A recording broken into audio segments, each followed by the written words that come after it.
Let us discuss now some applications of Carnot principles.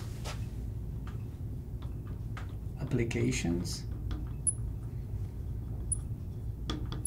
of Carnot principles.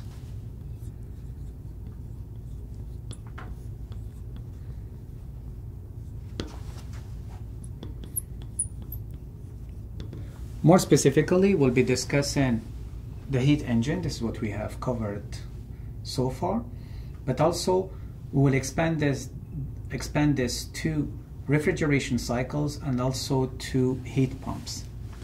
So for a heat engine,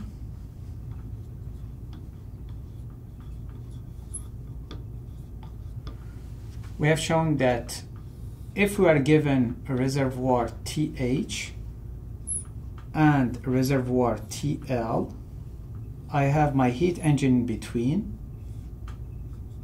and this is a reversible heat engine, getting QH from here, rejecting a certain QL here to fulfill the second law of thermodynamics, and providing us with a certain work, okay, work net. So the first law of thermodynamics is telling us here that what we have, like the QH is equal to, the input here is equal to the summation of QL plus W, okay? And we know that the thermal efficiency for this heat engine is equal to the work over QH, which is equal to 1 minus, the work is equal to QH minus QL, and this will give us QL over QH, right? But since this is a reversible heat engine, we said that this ratio, QL over QH, can be replaced by the ratio of the temperatures. So we said that the efficiency of a Carnot heat engine will be equal to 1 minus TL over TH, okay? So now let's move on and apply this to a refrigeration cycle.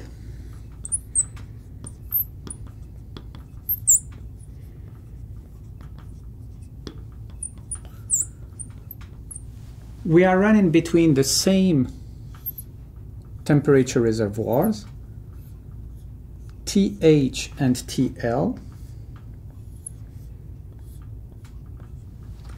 And now I have a reversible refrigeration cycle. Now this refrigeration cycle is trying now to extract heat, okay, from the cold reservoir, which is QL, and rejected into the hot source QH, sorry. But well, following closure statement of the second law of thermodynamics, there is a price to pay, and the price to pay here is the work, W. Here, the first law of thermodynamics is telling us that, well, we have as input W and QL should be equal to this output QH, or QH is equal to QL plus W. Now for refrigeration cycles, we don't define a thermal efficiency because the ratio will end up higher than 1. We define a coefficient of performance. And this coefficient of performance is simply equal to what? What do we want to maximize in this case for refrigeration cycle? It's our QL here. We would like this reservoir to become cooler. So QL, and the price to pay for this to be done is the work. But the first law of thermodynamics is telling us that this work here can be written as QH minus QL. So this will give us QL over QH minus QL. That we can write as 1 over QH over QL minus 1. Well, here comes again a ratio of the heat for a reversible cycle. Therefore, we can replace it by the ratio of temperatures. So this will tell us that the COP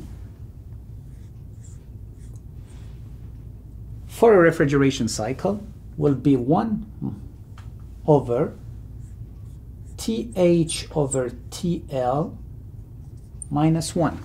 Okay? This is for a refrigerator.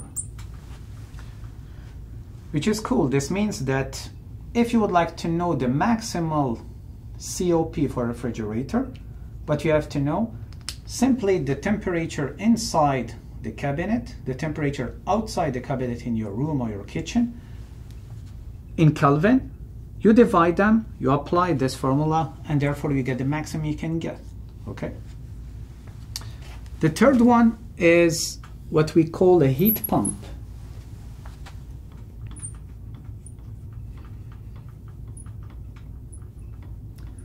A heat pump is, in terms of cycle, is the same as a refrigeration cycle. Okay, so we still have our TH, the cold reservoir TL.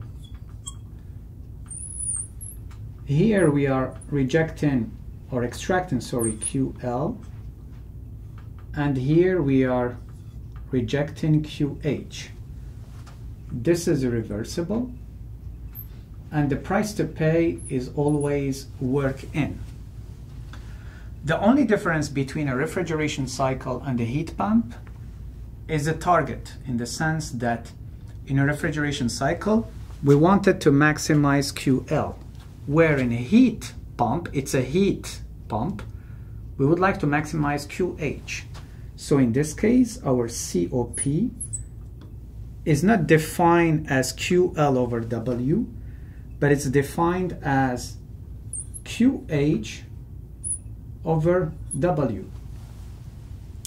Now it's the same cycle, so the first law of thermodynamics is still giving us QH is equal to QL plus W, okay?